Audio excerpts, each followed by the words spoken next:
بسم اللہ الرحمن الرحیم۔ السلام علیکم ورحمۃ اللہ وبرکاتہ۔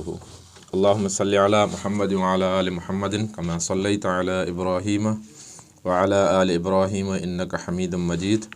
اللہم بارک علی محمد وعلی آل محمد کما بارکت علی ابراہیم وعلی آل ابراہیم انک حمید مجید۔ سیرت نبوی صلی اللہ علیہ وسلم کے اس تیسرے سیشن کے ساتھ آپ کی خدمت میں حاضر ہوں۔ ضروری سمجھتا ہوں کہ میں آپ کو بتاتا چلوں کہ میں اس سیرت نبوی میں مولانا صفی الرحمن مبارک پوری کی کتاب الرحیق المختوم پڑھتا ہوں۔ اس دعا، اس لالچ اور اس حرص کے ساتھ کہ اللہ تعالیٰ مجھے نبی علیہ الصلوۃ والسلام کی سیرت پر عمل کرنے والا بنائے اور ہمارے اندر حضور کریم صلی اللہ علیہ وسلم کی سیرت کو سننے کا شوق پیدا کرے اور اس کے ذریعے وہ سبب بنے ہمارے لیے نبی علیہ الصلوۃ والسلام کی شفاعت کا قیامت کے دن۔ اس سلسلے میں ایک گزارش یہ ہے کہ آپ اس پورے سیشن کو نبی علیہ الصلوۃ والسلام کی سیرت کو سنا کریں۔ میرا ایک لفظ اپنا نہیں ہوتا بلکہ الرحیق مختوم کتاب ہی پڑھتا ہوں۔ اس کو آپ بھی سنیں، اپنے گھر میں بھی بچوں کو بھی سنائیں، بہت ضروری ہے، اور اپنے دوستوں کے ساتھ بھی شیئر کریں۔ آج کا جو سیشن ہے وہ شروع ہوتا ہے، پچھلے سیشن میں جو ہم پڑھ کر آئے تھے وہ یہ تھا کہ اہل جاہلیت کے عقائد اور اعمال کیا تھے۔ آج جو ہے وہ شروع کرتے ہیں کہ دین ابراہیم میں قریش کی بدعات کیا تھیں۔ مبارک پوری صاحب لکھتے ہیں کہ دین ابراہیمی کے کچھ واقعات بھی قریش کے اندر موجود تھے، یعنی انہوں نے یہ دین پوری طرح نہیں چھوڑا تھا۔ چنانچہ وہ بیت اللہ کی تعظیم اور اس کا طواف کرتے تھے، حج اور عمرہ کرتے تھے، عرفات اور مزدلفہ میں ٹھہرتے تھے اور ہدی کے جانوروں کی قربانی کرتے تھے۔ البتہ انہوں نے اس دین ابراہیم میں بہت سی بدعتیں ایجاد کر کے شامل کر دی تھیں۔ مثلا قریش کی ایک بدعت یہ بھی تھی کہ وہ کہتے تھے کہ ہم حضرت ابراہیم علیہ السلام کی اولاد ہیں، حرم کے پاسبان، بیت اللہ کے والی اور مکے کے باشندے ہیں۔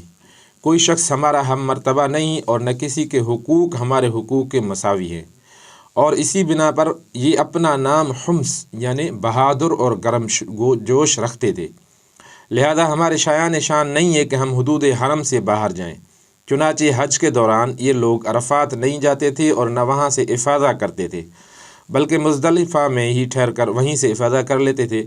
اللہ تعالیٰ نے اسی بدعت کی اصلاح کرتے ہوئے فرمایا ثم افیضوا من حیث افاض الناس، یعنی تم لوگ بھی وہیں سے افاضہ کرو جہاں سے یہ سارے لوگ افاضہ کرتے ہیں۔ ان کی ایک اور بدعت یہ بھی تھی کہ وہ کہتے تھے کہ حمص یعنی ہم قریش کے لیے احرام کی حالت میں پنیر اور گھی بنانا درست نہیں، اور نہ یہ درست ہے کہ بال والے گھر یعنی کمبل کے خیمے میں رہتے ہوں، اور نہ یہ درست ہے کہ یہ سایہ حاصل کرنا ہو تو چمڑے کے خیمے کے سوا کہیں اور سایہ حاصل کریں، یعنی اس کے اندر رہیں گرمیوں کی وجہ سے۔ ان کی ایک بدعت یہ بھی تھی کہ وہ کہتے تھے کہ بیرون حرم کے باشندے حج یا عمرے کرنے کے لیے آئیں اور بیرون حرم سے کھانے کی کوئی چیز لے کر آئیں تو اسے ان کے لیے کھانا درست نہیں ہے۔ ایک بدعت یہ بھی تھی کہ انہوں نے بیرون حرم کے باشندوں کو حکم دے رکھا تھا کہ وہ حرم میں آنے کے بعد پہلا طواف حمص سے حاصل کیے ہوئے کپڑوں ہی میں کریں، یعنی ان سے کپڑے لے کر وہ پھر اس کے بعد طواف کیا کریں۔ چنانچہ اگر ان کا کپڑا دستیاب نہ ہو تو مرد ننگے طواف کرتے تھے اور عورتیں اپنے سارے کپڑے اتار کر صرف ایک چھوٹا سا کھلا ہوا کرتا پہن لیتی تھیں اور اسی میں طواف کرتی تھی، اور اس طواف کے دوران یہ شعر پڑھتی تھی جس کا ترجمہ ہے کہ آج کچھ یا کل شرمگاہ کھل جائے گی، لیکن جو کھل جائے میں اسے دیکھنا حلال نہیں قرار دیتی۔ اللہ تعالیٰ نے اس خرافات کے خاتمے کے لیے فرمایا یا بنی آدم خذوا زینتکم عند کل مسجد، اے آدم کے بیٹو ہر مسجد کے پاس اپنی زینت اختیار کر لیا کرو۔ بہرحال اگر کوئی عورت یا مرد برتر اور معزز بن کر بیرون حرم سے لائے ہوئے اپنے ہی کپڑوں میں طواف کر لیتا تو طواف کے بعد ان کپڑوں کو پھینک دیتا، ان سے نہ خود فائدہ اٹھاتا نہ کسی اور کو فائدہ اٹھانے دیتا۔ قریش کی ایک بدعت یہ بھی تھی کہ وہ حالت احرام میں گھر کے اندر دروازے سے داخل نہ ہوتے تھے بلکہ گھر کے پچھواڑے سے ایک بڑا سا سوراخ بنا لیتے تھے اور اس سے آتے جاتے تھے اور اپنے اس اجڑ پن کو نیکی سمجھتے تھے۔ قرآن کریم نے اس سے بھی منع فرمایا۔ یہی دین یعنی شرک اور بت پرستی اور توہمات اور خرافات پر مبنی عقیدہ عمل والا دین عام اہل عرب کا دین تھا۔ اس کے علاوہ جزیرۃ العرب کے مختلف اطراف میں یہودیت، مسیحیت، مجوسیت اور صابئیت نے بھی در آنے کے مواقع پا لیے تھے، لہذا ان کا تاریخی خاکہ بھی مختصراً پیش کیا جاتا ہے۔ جزیرۃ العرب میں یہود کے کم از کم 2 ادوار ہیں۔ پہلا دور اس وقت سے تعلق رکھتا ہے جب فلسطین میں بابل اور آشور کی حکومتوں کے فتوحات کے سبب یہودیوں کو ترک وطن کرنا پڑا۔ اس حکومت کی سخت گیری اور بخت نصر کے ہاتھوں یہودی بستیوں کی تباہی اور ویرانی کے ان کے ہیکل کی بربادی اور ان کی اکثریت کی ملک کو بابل کے جلا وطنی کا نتیجہ یہ ہوا کہ یہود کی ایک جماعت فلسطین چھوڑ کر حجاز کے شمالی اطراف میں آ بسی۔ دوسرا دور اس وقت شروع ہوتا ہے جب ٹائس رومی کی زیر قیادت سن 70 ہجری عیسوی میں رومیوں نے فلسطین پر قبضہ کیا۔ اس موقع پر رومیوں کے ہاتھوں یہودیوں کی دار و گیر اور ان کے ہیکل کی بربادی کا نتیجہ یہ ہوا کہ متعدد یہودی قبائل حجاز بھاگ آئے اور یثرب، خیبر اور تیما میں آباد ہو کر یہاں اپنی باقاعدہ بستیاں بنا لی اور قلعے اور گڑھیاں تعمیر کر لیں۔ ان تارکین وطن یہود کے ذریعے عرب باشندوں میں کسی قدر یہودی مذہب کا بھی رواج ہوا اور اسے بھی ظہور اسلام سے پہلے اور اس کے ابتدائی دور کے سیاسی حوادث میں ایک قابل حیثیت ذکر حاصل ہے۔ ظہور اسلام کے وقت مشہور یہودی قبائل یہ تھے: خیبر، نذیر، مستلق، قریظہ، قینقاع۔ سمہودی نے وفاء الوفا صفحہ نمبر 116 میں ذکر کیا ہے کہ یہود قبائل کی تعداد 20 سے زیادہ تھی۔ یہودیت کو یمن میں یہ بھی فروغ حاصل ہوا۔ یہاں اس کے پھیلنے کا سبب تبان اسد ابو کرب تھا۔ یہ شخص جنگ کرتا ہوا یثرب پہنچا، وہاں یہودیت قبول کر لی اور بنی قریظہ کے 2 یہودی علماء کو اپنے ساتھ یمن لے آیا اور ان کے ذریعے یہودیت کو یمن میں وسعت اور پھیلاؤ حاصل ہوا۔ ابو کرب کے بعد اس کا بیٹا یوسف ذو نواس یمن کا حاکم ہوا تو اس نے یہودیت کے جوش میں نجران کے عیسائیوں پر حلہ بول دیا اور انہوں نے مجبور کیا کہ یہودیت قبول کریں، مگر انہوں نے انکار کر دیا۔ اس پر ذو نواس نے خندق کھدوائی اور اس میں آگ جلوا کر بوڑھے، بچے، مرد، عورت سب کو بلا تمیز آگ کے الاؤ میں جھونک دیا۔ کہا جاتا ہے کہ اس حادثے کا شکار ہونے والوں کی تعداد 20 سے 40 ہزار کے درمیان تھی۔ یہ اکتوبر 523 عیسوی کا واقعہ ہے۔ قرآن مجید نے سورہ بروج میں اس واقعے کا ذکر کیا ہے۔ جہاں تک عیسائی مذہب کا تعلق ہے تو بلاد عرب میں اس کی آمد حبشی اور رومی قبضہ گیروں اور فاتحین کے ذریعے ہوئی۔ ہم بتا چکے ہیں کہ یمن پر حبشیوں کا قبضہ پہلی بار 340 عیسوی میں ہوا اور 378 تک برقرار رہا۔ اس دوران یمن میں مسیحی مشن کام کرتا رہا۔ تقریباً اسی زمانے میں ایک مستجاب الدعوات اور صاحب کرامات زاہد جس کا نام فیمیون تھا نجران پہنچا اور وہاں کے باشندوں میں عیسائی مذہب کی تبلیغ کی۔ اہل نجران نے اس کی اور اس کے دین کی سچائی کی کچھ ایسی علامات دیکھیں کہ وہ عیسائیت کے حلقے بغوش ہو گئے۔ پھر ذو نواس کی کارروائی کے رد عمل کے طور پر حبشیوں نے دوبارہ یمن پر قبضہ کیا اور ابرہ نے حکومت یمن کی باغ ڈور اپنے ہاتھ میں لی تو اس نے بڑے جوش اور خروش کے ساتھ بڑے پیمانے پر عیسائیت کے فروغ دینے کی کوشش کی۔ اسی جوش اور خروش کا نتیجہ یہ تھا کہ اس نے یمن میں ایک کعبہ تعمیر کیا اور کوشش کی کہ اہل عرب کو مکہ اور بیت اللہ سے روک کر اس کا حج کرائے اور مکہ کے بیت اللہ شریف کو ڈھا دے، لیکن اس کی اس جرأت پر اللہ تعالیٰ نے اسے ایسی سزا دی کہ اولین اور آخرین کے لیے باعث عبرت بن گیا۔ دوسری طرف رومی علاقوں کی ہمسائیگی کے سبب آل غسان، بنو تغلب اور بنو طے وغیرہ قبائل عرب میں بھی عیسائیت پھیل گئی تھی، بلکہ ہیرا کے بعض عرب بادشاہوں نے بھی عیسائی مذہب قبول کر لیا تھا۔ جہاں تک مجوسی مذہب کا تعلق ہے تو اس سے زیادہ تر اہل فارس کے ہمسایہ عربوں میں فروغ حاصل ہوا، مثلا عراق، عرب بحرین، الاحساء، حجر اور خلیج عرب کے ساحلی علاقے، ان کے علاوہ یمن پر فارسی قبضے کے دوران وہاں بھی اکا دکا افراد نے مجوسیت قبول کر لی تھی۔ باقی رہا صابی مذہب تو عراق وغیرہ کے آثار قدیمہ کی کھدائی کے دوران جو کتبات برآمد ہوئے ہیں ان سے پتہ چلتا ہے کہ یہ حضرت ابراہیم علیہ السلام کی کلدانی قوم کا مذہب تھا۔ دور قدیم میں شام اور یمن کے بہت سے باشندے بھی اس مذہب کے پیروکار تھے، لیکن جب یہودیت اور پھر عیسائیت کا دورہ ہوا تو اس مذہب کی بنیادیں ہل گئیں اور اس کی شمع فروزاں گل ہو کر رہ گئی۔ تاہم مجوس کے ساتھ غلط ملت ہو کر یا ان کے پڑوس میں عراق اور عرب اور خلیج عرب کے ساحل پر اس مذہب کے کچھ نہ کچھ پیروکار باقی رہے۔ ان کی دینی حالت کیسی تھی؟ اس کا ذکر فرماتے ہیں، لکھتے ہیں کہ جس وقت اسلام کا نیر تاباں طلوع ہوا، یہی مذاہب اور ادیان تھے جو عرب میں پائے جاتے تھے، لیکن یہ سارے ہی مذاہب شکست اور ریخت سے دوچار تھے۔ مشرکین جن کا دعویٰ تھا کہ ہم دین ابراہیم پر ہے، شریعت ابراہیمی کے اوامر اور نواہی سے کوسوں دور تھے۔ اس شریعت نے جن مکارم اخلاق کی تعلیم دی تھی، ان سے ان مشرکین کا کوئی واسطہ نہ تھا۔ ان میں گناہوں کی بھرمار تھی، اور طول زمانہ کے سبب ان میں بھی بت پرستوں کی وہی عادات اور رسومات پیدا ہوتی چلی گئی تھیں جنہیں دین خرافات کا درجہ حاصل ہے۔ ان عادات اور رسومات نے ان کی اجتماعی، سیاسی اور دینی زندگی پر نہایت گہرے اثرات ڈالے تھے۔ یہودی مذہب کا حال یہ تھا کہ وہ محض ریاکاری اور تحکم بن گیا تھا۔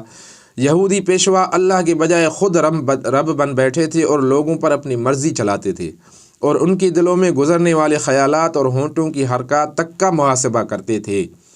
ان کی ساری توجہ اس بات پر مضبوط تھی کہ کسی طرح مال اور ریاست حاصل ہو، خواہ دین برباد ہی کیوں نہ ہو اور کفر اور الحاد کو فروغ ہی کیوں نہ حاصل ہو، اور ان تعلیمات کے ساتھ تساہل ہی کیوں نہ برتا جائے جن کی تقدیس کا اللہ تعالیٰ نے ہر شخص کو حکم دیا ہے اور جن پر عمل درآمد کی ترغیب دی ہے۔ عیسائیت ایک ناقابل فہم بت پرستی بن گئی تھی۔ اس نے اللہ اور انسان کی عجیب طرح سے خلط ملط کر دیا تھا۔ پھر جن عربوں نے اس دین کو اختیار کیا تھا، ان پر اس دین کا کوئی حقیقی اثر نہ تھا، کیونکہ اس کی تعلیمات ان کے مألوف طرز زندگی سے میل نہیں کھاتی تھی اور وہ اپنا طرز زندگی چھوڑ نہیں سکتے تھے۔ باقی ادیان عرب کے ماننے والے کا حال مشرکین ہی جیسا تھا، کیونکہ ان کے دل یکساں تھے، عقائد ایک سے تھے، اور رسم و رواج میں بھی ہم آہنگی تھی۔ اس کے بعد مولانا صفی الرحمن صاحب لکھتے ہیں، جاہلی معاشرے کی چند جھلکیاں۔ جزیرۃ العرب کے سیاسی اور مذہبی حالات بیان کر لینے کے بعد اب وہاں کی اجتماعی، اقتصادی اور اخلاقی حالات کا خاکہ مختصراً پیش کیا جا رہا ہے۔ اجتماعی حالات کیسے تھے؟ لکھتے ہیں کہ عرب آبادی مختلف طبقات پر مشتمل تھی اور ہر طبقے کے حالات ایک دوسرے سے بہت زیادہ مختلف تھے۔ چنانچہ طبقہ اشراف میں مرد عورت کا تعلق خاصا ترقی یافتہ تھا۔ عورت کو بہت کچھ خود مختاری حاصل تھی، اس کی بات مانی جاتی تھی، اس کا احترام اور تحفظ کیا جاتا تھا، اس کی راہ میں تلواریں نکل پڑتی تھیں اور خون ریزیاں ہو جاتی تھیں۔ آدمی جب اپنے کرم اور شجاعت پر، جسے عرب میں بڑا بلند مقام حاصل تھا، اپنی تعریف کرنا چاہتا تو عموماً عورت ہی کو مخاطب کرتا۔ بسا اوقات عورت چاہتی تو قبائل کو صلح کے لیے اکٹھا کرتی اور چاہتی تو ان کے درمیان جنگ اور خون ریزی کے شعلے بھڑکا دیتی تھی، لیکن اس کے سب کے باوجود بلا نزع مرد ہی کو خاندان کا سربراہ مانا جاتا تھا اور اس کی بات فیصلہ کن ہوا کرتی تھی۔ اس طبقے میں مرد اور عورت کا تعلق عقد اور نکاح کے ذریعے ہوتا تھا، اور یہ نکاح عورت کے اولیاء کے زیر نگرانی انجام پایا جاتا تھا۔ عورت کو یہ حق نہ تھا کہ ان کی ولایت کے بغیر اپنے طور پر اپنا نکاح کر لے۔ ایک طبقہ اشراف کا یہ حال تھا، طبقہ اشراف کا یہ حال تھا، تو دوسری طرف طبقوں میں مرد عورت کے اختلاط کی اور بھی کئی صورتیں تھیں جنہیں بدکاری اور بے حیائی، فحش کاری اور زنا کاری کے سوا کوئی اور نام نہیں دیا جا سکتا تھا۔ حضرت عائشہ صدیقہ رضی اللہ تعالیٰ عنہ کا بیان ہے کہ جاہلیت میں نکاح کی 4 صورتیں تھیں۔ ایک تو وہی صورت تھی جو آج بھی لوگوں میں رائج ہے کہ ایک آدمی دوسرے آدمی کو اس کی زیر ولایت لڑکی کے لیے نکاح کا پیغام بھیجتا، پھر منظوری کے بعد مہر دے کر اس سے نکاح کر لیتا۔ دوسری صورت یہ تھی کہ عورت جب حیض سے پاک ہوتی تو اس کا شوہر کہتا فلاں شخص کے پاس پیغام بھیج کر اس سے اس کی شرمگاہ حاصل کرو، یعنی زنا کراؤ، اور شوہر خود اس سے الگ تھلگ رہتا اور اس کے قریب نہ جاتا، یہاں تک کہ واضح ہو جاتا کہ جس آدمی سے شرمگاہ حاصل کی تھی، یعنی زنا کرایا تھا، اس سے حمل ٹھہر گیا ہے۔ جب حمل واضح ہو جاتا تو اس کے بعد اگر شوہر چاہتا تو اس عورت کو پاس جاتا۔ ایسا اس لیے کیا جاتا تھا کہ لڑکا شریف اور با کمال پیدا ہو۔ اس نکاح کو نکاح استبضاع کہا جاتا تھا اور اسی کو ہندوستان میں نیوگ کہتے ہیں۔ نکاح کی تیسری صورت یہ تھی کہ 10 آدمیوں میں سے کم کی ایک جماعت اکٹھا ہوتی، سب کے سب ایک ہی عورت کے پاس جاتے اور بدکاری کرتے۔ جب وہ عورت حاملہ ہو جاتی اور بچہ پیدا ہوتا تو پیدائش کے چند رات بعد وہ عورت کے سب کو بلا بھیجتی اور سب کو آنا پڑتا، مجال نہ تھی کہ کوئی نہ آئے۔ اس کے بعد وہ عورت کہتی کہ آپ لوگوں کا جو معاملہ تھا وہ تو آپ لوگ جانتے ہی ہیں، اب میرے بطن سے بچہ پیدا ہوا ہے اور اس سے فلاں وہ تمہارا بیٹا ہے، اور اے فلاں وہ تمہارا بیٹا ہے۔ وہ عورت ان میں سے جس کا نام چاہتی لے لیتی اور اس کا لڑکا مان لیا جاتا تھا۔ چوتھا نکاح یہ تھا کہ بہت سے لوگ اکٹھے ہوتے اور کسی عورت کے پاس جاتے اور اپنے پاس کسی آنے والے سے انکار نہ کرتی۔ یہ رنڈیاں ہوتی تھیں جو اپنے دروازوں پر جھنڈیاں گاڑتی رکھتی تھیں تاکہ یہ نشانی کا کام دے، اور جو ان کے پاس جاتا چاہے وہ بے دھڑک چلا جائے۔ جب ایسی عورت حاملہ ہوتی اور بچہ پیدا ہوتا تو سب کے سب اس کے پاس جمع ہوتے اور قیاف شناس کو بلاتے۔ قیافہ شناس اپنے رائے کے مطابق اس لڑکے کے کسی بھی شخص کے ساتھ ملحق کر دیتا، پھر یہ اسی سے مربوط ہو جاتا اور اس کا لڑکا کہلاتا، وہ اور اس سے انکار نہ کر سکتا تھا۔ جب اللہ تعالیٰ نے محمد صلی اللہ علیہ وسلم کو مبعوث فرمایا تو جاہلیت کے سارے نکاح منہدم کر دیے، صرف اسلامی نکاح باقی رہا جو آج بھی رائج ہے۔ عرب میں مرد اور عورت کے ارتباط کی بعض صورتیں ایسی بھی تھیں جو تلوار کے دھار اور نیزے کی نوک پر وجود میں آتی تھیں، یعنی قبائلی جنگوں میں غالب آنے والا قبیلہ مغلوب قبیلے کی عورتوں کو قید کر کے اپنے حرم میں داخل کر لیا کرتا تھا، لیکن ایسی عورتوں سے پیدا ہونے والی اولاد زندگی بھر عار محسوس کرتی تھی۔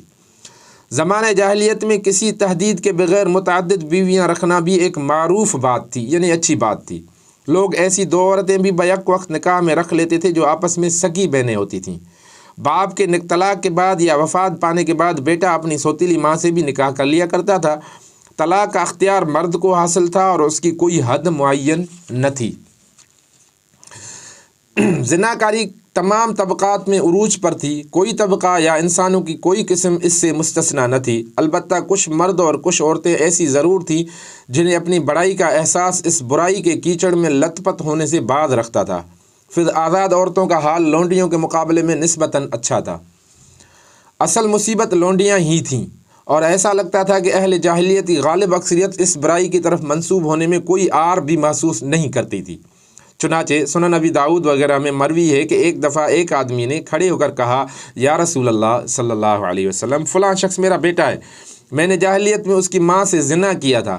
رسول اللہ صلی اللہ علیہ وسلم نے فرمایا، اسلام میں ایسے دعوے کی کوئی گنجائش نہیں، جاہلیت کی بات گئی، اب تو لڑکا اسی کا ہوگا جس کی بیوی یا لونڈی ہو، اور زنا کار کے لیے پتھر ہے۔ حضرت سعد بن ابی وقاص اور حضرت عبد بن زمعہ کے درمیان زمعہ کی لونڈی کے بیٹے عبد الرحمن بن زمعہ کے بارے میں جو جھگڑا پیش آیا تھا وہ بھی معلوم اور معروف ہے۔ جاہلیت میں باپ بیٹے کا تعلق بھی مختلف نوعیت کا تھا۔ کچھ تو ایسے تھے جو کہتے تھے، عربی ایک شعر ہے جس کا ترجمہ ہے کہ ہماری اولاد ہمارے کلیجے ہیں جو روئے زمین پر چلتے پھرتے ہیں، لیکن دوسری طرف کچھ ایسے بھی تھے جو لڑکیوں کی رسوائی اور خرچ کے خوف سے زندہ دفن کر دیتے۔ کچھ ایسے بھی تھے جو لڑکیوں کو رسوائی اور خرچ کے خوف سے زندہ دفن کر دیتے تھے اور بچوں کو فقر اور فاقے کے ڈر سے مار ڈالتے تھے۔ لیکن یہ کہنا مشکل ہے کہ یہ سنگ دلی بڑے پیمانے پر رائج تھی، کیونکہ عرب اپنے دشمن سے اپنی حفاظت کے لیے دوسروں کی بنسبت کہیں زیادہ اولاد کے محتاج تھے اور اس کا احساس بھی رکھتے تھے۔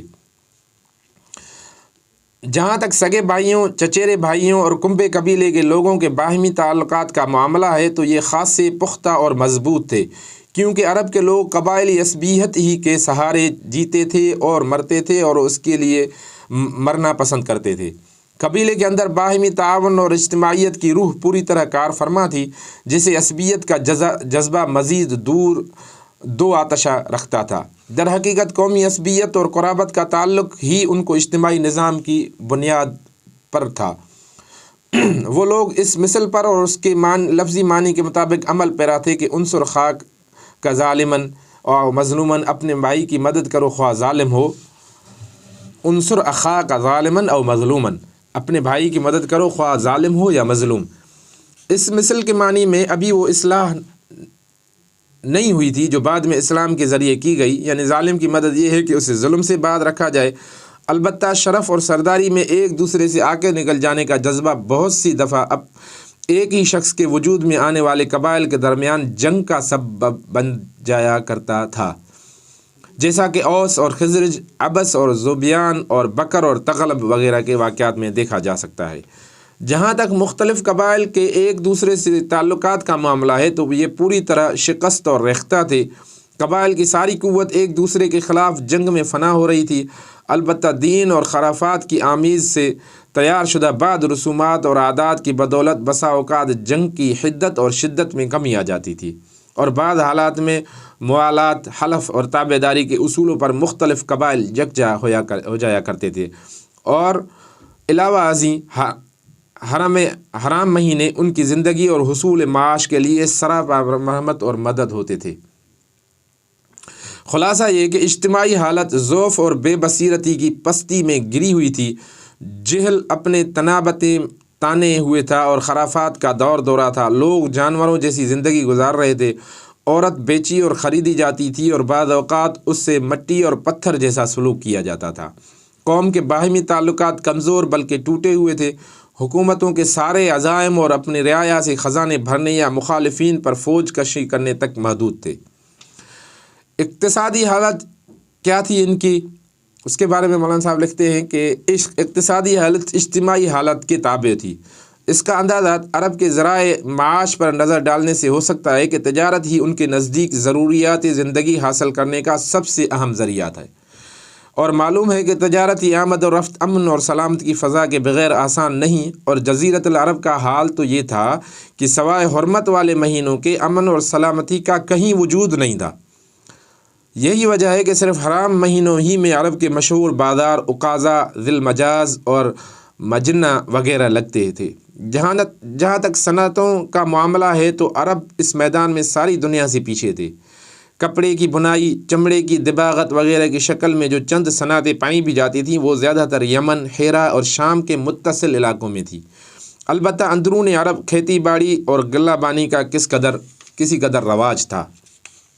ساری عرب عورتیں سوت کاٹتی تھیں، لیکن مشکل یہ تھی کہ سارا مال اور متاع ہمیشہ لڑائیوں کے زد میں رہتا تھا۔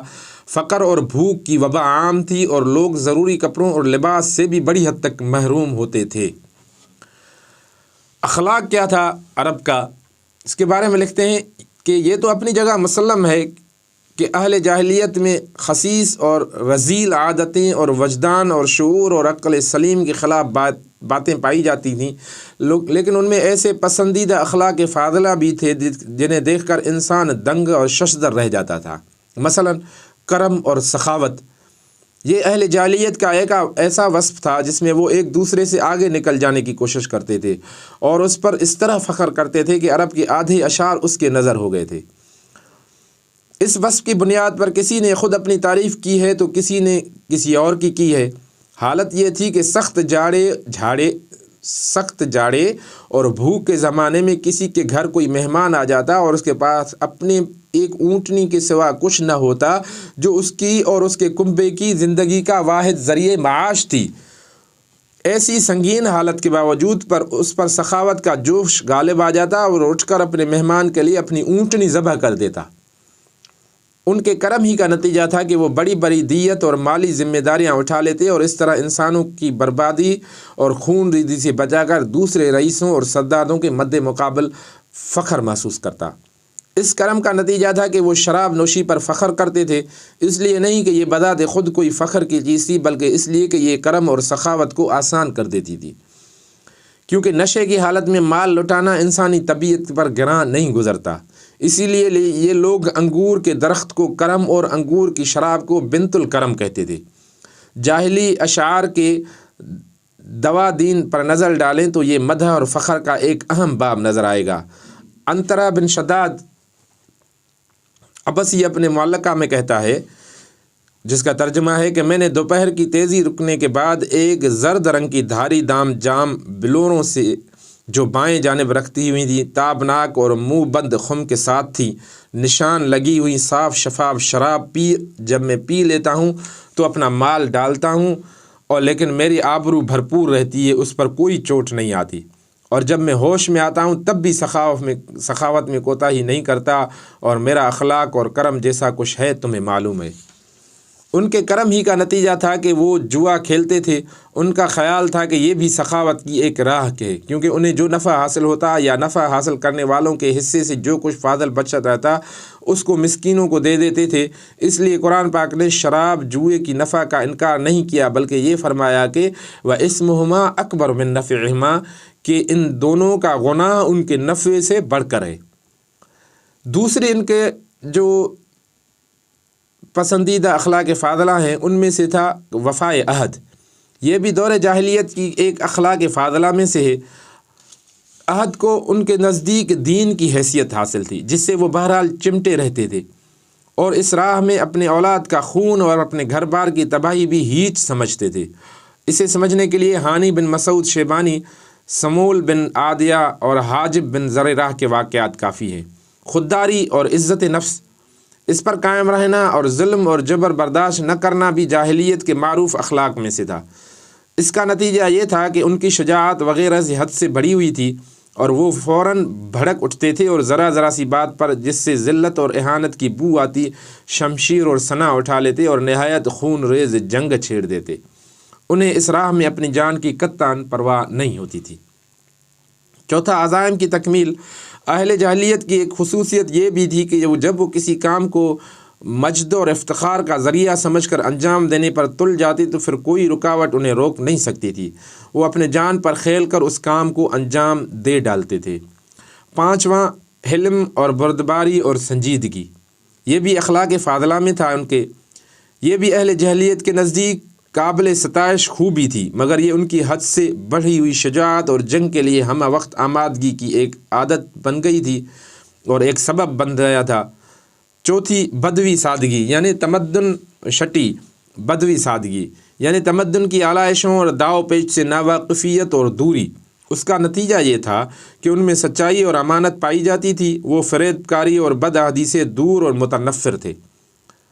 ہم سمجھتے ہیں کہ جزیرۃ العرب کی ساری دنیا سے جو جغرافیائی نسبت حاصل تھی، اس کے علاوہ یہی وہ قیمتی اخلاق تھے جن کی وجہ سے اہل عرب کو بنی نوع انسان کی قیادت اور رسالت عامہ کا بوجھ اٹھانے کے لیے منتخب کیا گیا تھا، کیونکہ یہ اخلاق اگرچہ بعض اوقات شر اور فساد کا سبب بن جاتے تھے اور ان کی وجہ سے المناک حادثات پیش آتے تھے، لیکن یہ فی نفسی بڑے قیمتی اخلاق تھے جو تھوڑی سی اصلاح کے بعد انسانی معاشرے کے لیے نہایت مفید بن سکتے تھے، اور یہی کام اسلام نے انجام دیا۔